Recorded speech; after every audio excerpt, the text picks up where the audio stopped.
and I couldn't handle that, so I went off the medication. But I was actually, from 23 to 27, I was fine. I was completely well. But then Thailand happened.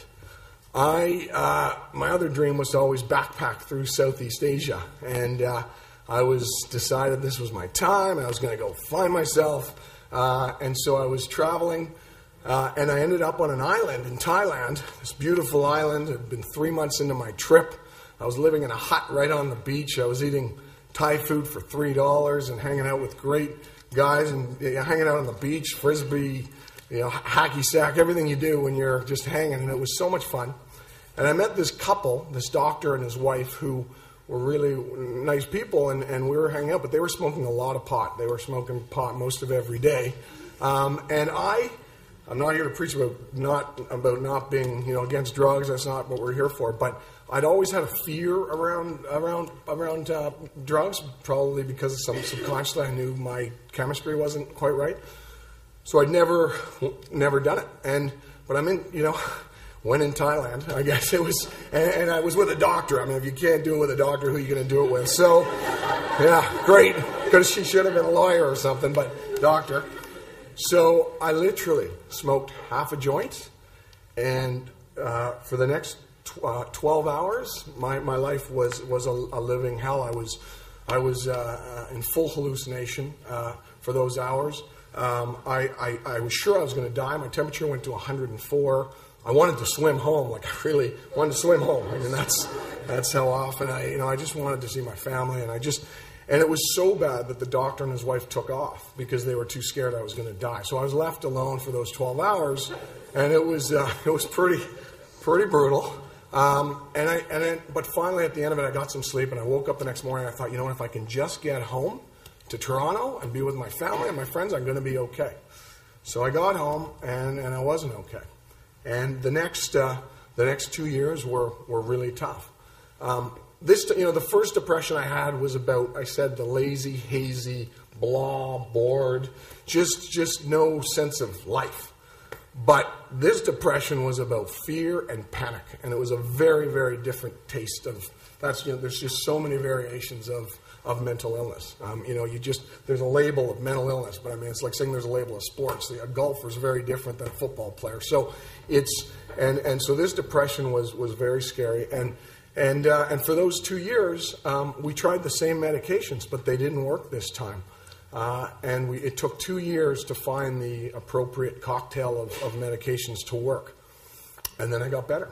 And again, the medications worked great. And my life was back. I started to climb the corporate ladder in this weird thing called the internet. I don't know if you've heard of it. It was, internet advertising was new then. Internet really was new then. It's amazing when I look at you guys and it's like, internet. But it was brand new when I started it. And I was loving my work, and again, I got into a great relationship. But again, the sexual side effects were too much for me, and I decided to go off the medications. But this time, like Amy had talked about, mental hygiene, I said to myself, I am not going back to this depression. So I'm going to do everything I can to never go back there. So I got very into meditation, which was extremely helpful for me. Exercise, intensely exercising, playing sports, just really, that was huge. Nutrition, as Amy said, I love that over there, but can't touch it too much. And naturopathic, vitamins, etc. But also, what really helped me was I had a wonderful therapist, a loving woman, who was very compassionate and let me talk about the stuff that I'd been going through. And also, I was volunteering on the distress center lines, which was, again, people in crisis. It really helps when you are going through something to actually help other people with that. It was profoundly important to me and gave me such a sense of purpose, and also let me learn a lot about my illness.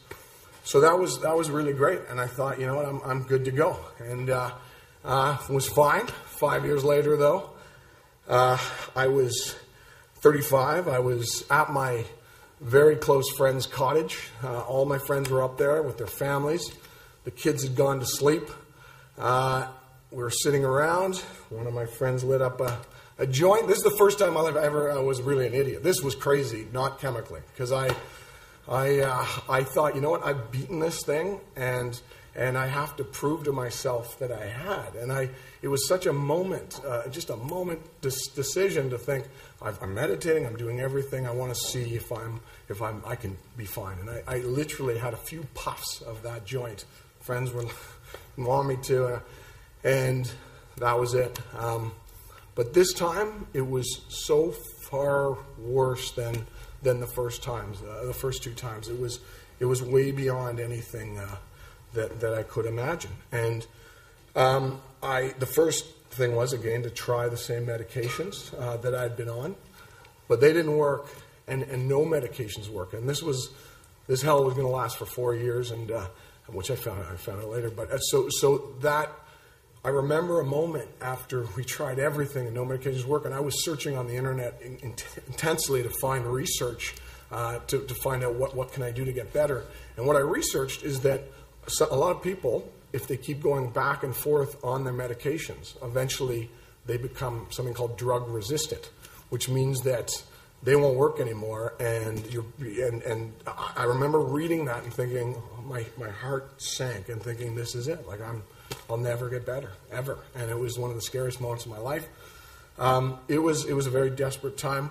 One of the things we're here to talk about is stigma, and I was very lucky. I had, as I said earlier, really wonderful close friends, great family. People were very supportive and loving towards me, but there were a few people in my life that just didn't get it, and they weren't buying it. And one person in particular, a very close relative of mine, who I won't mention, my brother,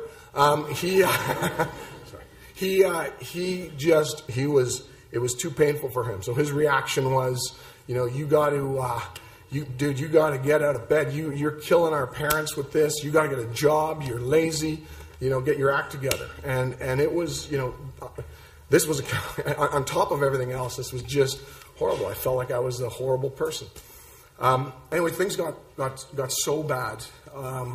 I'll vindicate my brother later, by the way. So, but things got so bad that I finally, point of no return, I ended up admitting myself into a psych ward, and I